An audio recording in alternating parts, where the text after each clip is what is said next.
Hello আমার স্নেহের ছাত্রছাত্রীরা, যারা বর্ধমান বিশ্ববিদ্যালয়ের অন্তর্গত সেমিস্টার 2-এ মেজর ইতিহাস নিয়ে পড়ছো, তাদের জন্য মেজর ইতিহাস পুরো বইয়ের সাজেশান বলে দিচ্ছি।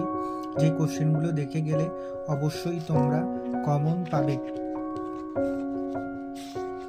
প্রথম কোশ্চেন, মিশরীয় সভ্যতার বৈশিষ্ট্যগুলি আলোচনা করো। এই কোশ্চেনটা তোমরা গুরুত্ব সহকারে করে যাবে। পরের কোশ্চেন,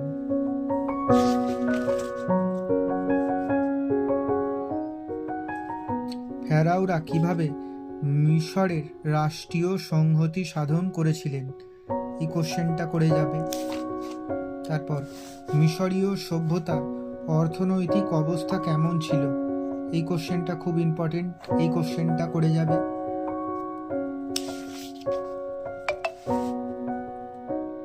প্রাচীন মিশরীয় জীবনে ধর্ম সম্বন্ধে কিরূপ উপলব্ধি কিরূপ ছিল? এই কোশ্চেনটা দেখে যাবে। মিশরীয় সভ্যতার পতনের কারণ মোস্ট ইম্পর্টেন্ট।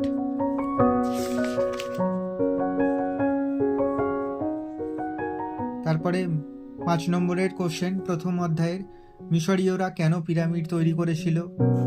এই কোশ্চেনটা ইম্পর্টেন্ট। তারপরের ইম্পর্টেন্ট কোশ্চেন হচ্ছে, মিশরীয় জীবনে মন্দির ও পুরোহিতদের ভূমিকা। এই কোশ্চেনটা ইম্পর্টেন্ট।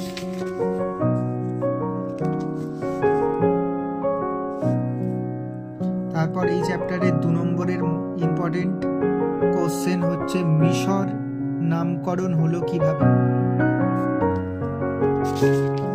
2 নম্বর কোশ্চেন, মিশরকে নীল নদের দান বলা হয় কেন?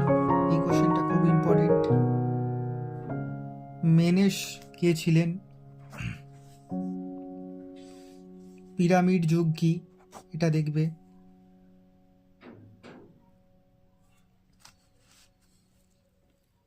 ফেরাও শব্দের অর্থ কি? এই কোশ্চেনটা খুব ইম্পর্টেন্ট। অভিজাত শ্রেণী কারা ছিলেন? এই 2 নম্বরের কোশ্চেনটা ইম্পর্টেন্ট।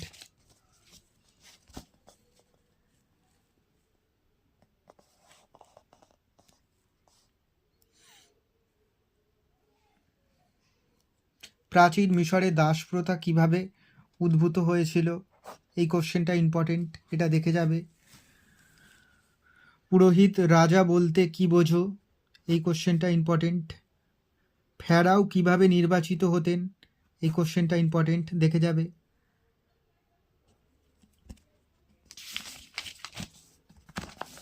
তারপরের 2 নম্বরের ইম্পর্টেন্ট কোশ্চেন হচ্ছে, রা কে ছিলেন?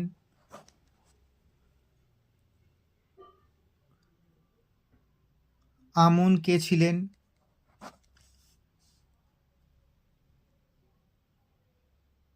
নুট কে ছিলেন?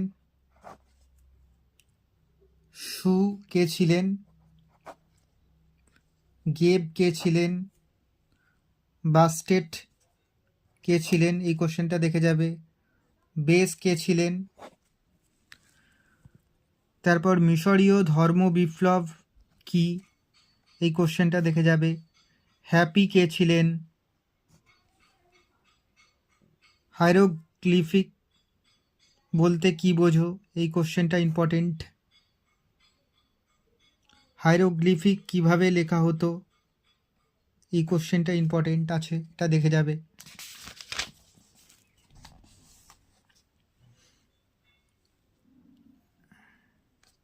পিরামিড কি? এই কোশ্চেনটা দেখে যাবে। হাটাসু কে ছিলেন? এই কোশ্চেনটা দেখে যাবে।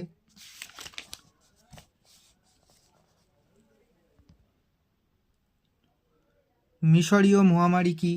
এই কোশ্চেনটা ইম্পর্টেন্ট। 2 নম্বর অধ্যায় থেকে 10 নম্বরের মোস্ট ইম্পর্টেন্ট কোশ্চেন, মেসোপটেমিয়া সভ্যতার বৈশিষ্ট্যগুলি আলোচনা করো।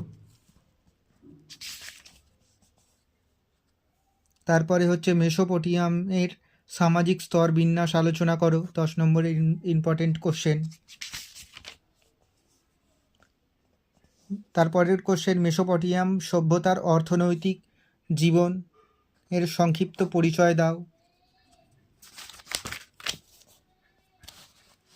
মেসোপটেমিয়াম সভ্যতার পতনের কারণগুলি আলোচনা করো।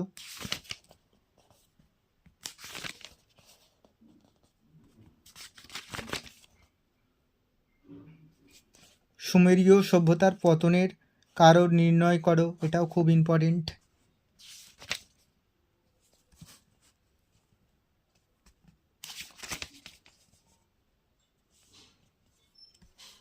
ব্যাবিলন সাম্রাজ্যের রাজনৈতিক ইতিহাস সম্পর্কে লেখো, এই কোশ্চেনটা ইম্পর্টেন্ট আছে।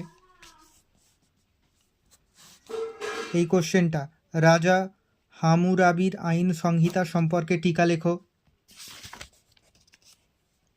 ব্যাবিলনীয় সাম্রাজ্যের পতনের কারণ আলোচনা করো।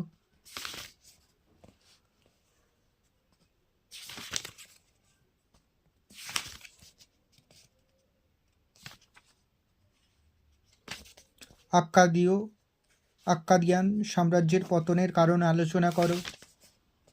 5 নম্বরের, প্রাচীন মেসোপটেমিয়ামের ধর্মবিশ্বাস সম্পর্কে টিকা লেখো। মেসোপটেমিয়াম সভ্যতার স্থাপত্য শিল্প সম্পর্কে টিকা লেখো।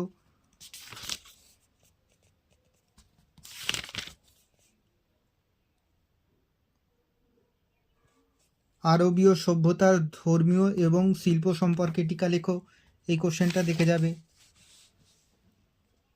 তারপর আসিরীয় সাম্রাজ্যের পতনের কারণ আলোচনা করো, এই কোশ্চেনটা ইম্পর্টেন্ট। আক্কাদীয় সংস্কৃতির বিকাশ সম্পর্কে আলোচনা করো। আক্কাদীয় সমাজে নারীর স্থান কেমন ছিল, এই কোশ্চেনটা 5 নম্বরের দেখে যাবে। 2 নম্বরের কোশ্চেনের সাজেশন, মেসোপটেমিয়াম শব্দের অর্থ কী? মেসোপটেমিয়াম সভ্যতা কোথায় দেখা গিয়েছিল? কোন নদীর তীরে মেসোপটেমিয়াম সভ্যতা গড়ে ওঠে? সুমেরীয় সভ্যতার সময়কাল নির্ণয় করো।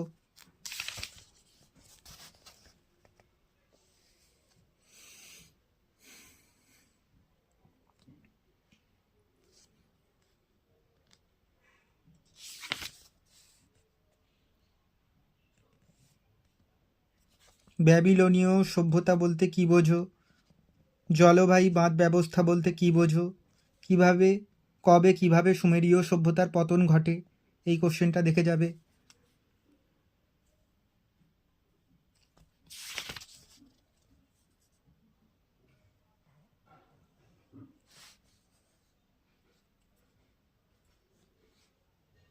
হাম্বুরাবি কে ছিলেন? তিনি কেন বিখ্যাত ছিলেন?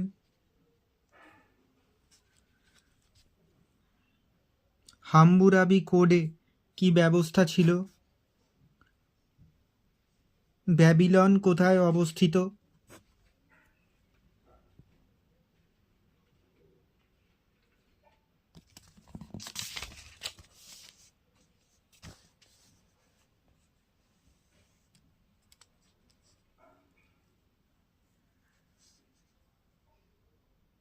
এগুলো ইম্পর্টেন্ট নয়।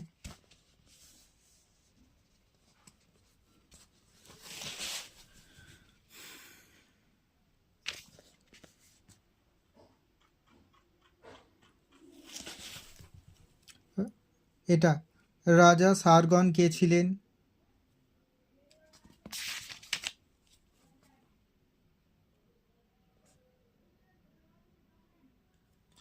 রাজা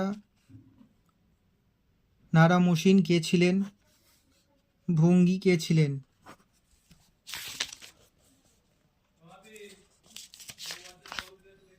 এই দুটো চ্যাপ্টারের মোস্ট ইম্পর্টেন্ট কোশ্চেন বলে দিলাম, যেগুলো খুব ইম্পর্টেন্ট। তোমরা যদি এই সমস্ত কোশ্চেনের পিডিএফ পেতে চাও তাহলে আমার চ্যানেলটিকে সাবস্ক্রাইব করে দাও। নিচে পিন কমেন্টে লিংক দিয়ে দিলাম। এই কোশ্চেনের পিডিএফগুলো তোমরা ফ্রিতে ডাউনলোড করে নিতে পারবে। সাবস্ক্রাইবটা অবশ্যই করতে ভুলো না। সাবস্ক্রাইব করে পিন কমেন্টে লিঙ্কটা দেওয়া থাকবে, তোমরা এসে নোটসটা সংগ্রহ করে নেবেন এই দুটো চ্যাপ্টারের সমস্ত কোশ্চেন।